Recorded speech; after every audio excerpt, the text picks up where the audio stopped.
Hello guys, Daniel here with day 10 of the 90-day Get Your Shit Together challenge. Today I want to talk to you about meditation and alone time. And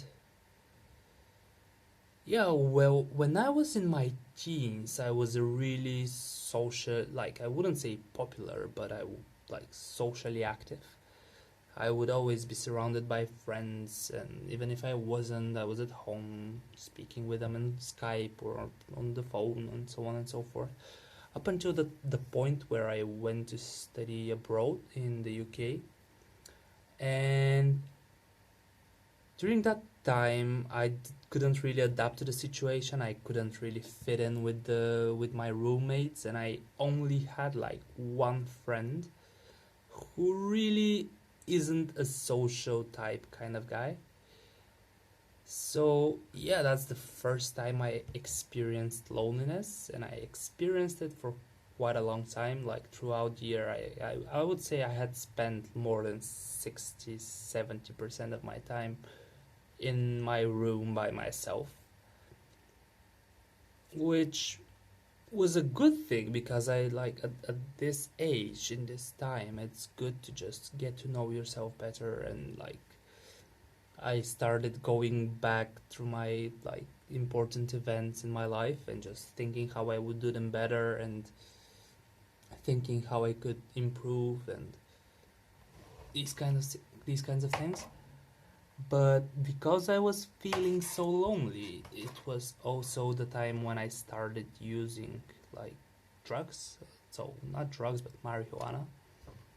And yes, since that time I just kept on going and going and going and going and going up until my third year when I went to Japan. It was an exchange program from my university. Because that's what I'm studying. And in Japan, I got to know real loneliness without the possibility of escape that drugs give you. So for nearly 5 months, I spent them literally just going to lectures, eating, and then going back to my room. And that's literally all it was. I didn't manage to fit with the exchange students. I didn't manage to make friends with the Japanese students.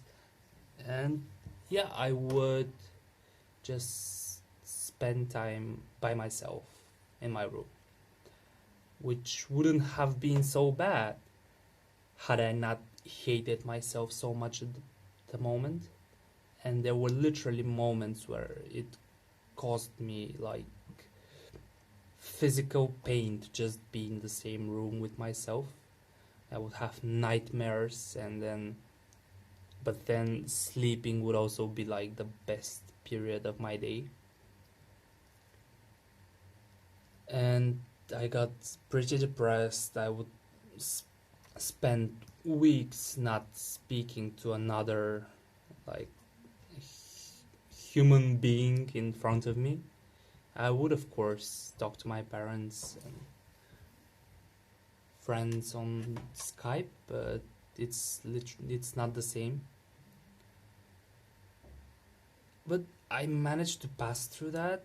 I did eventually manage to find friends. I did eventually manage to become a more social person while in Japan. But that period really left a mark on me. And now I understand that currently I cannot function without alone time. So now I need it in order to get through my day. I always try to find lonely places in the library where I could do the work by myself and meditate and exercise and so on and so forth, because I'm spending so much time here. I need to do these things here. And I was skeptical towards meditation.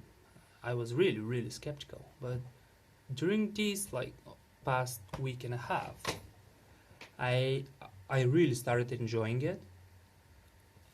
It's it it still isn't as life changing as described, but then again, if you read online, it takes like 20 years to get to a point where meditation is useful.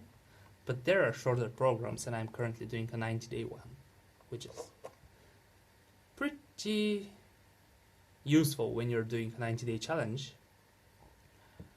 But yeah, I feel better, I think better, I think clearer. That's a really good thing. Uh, and yeah, quick overview of my Wednesday. It was a good day. I managed to get through most of my tasks. It was one of the most productive days I've had so far, and I'm really looking forward to the next day, and the next after that, and the next after that, and yeah, it's getting kind of fun doing all of these things.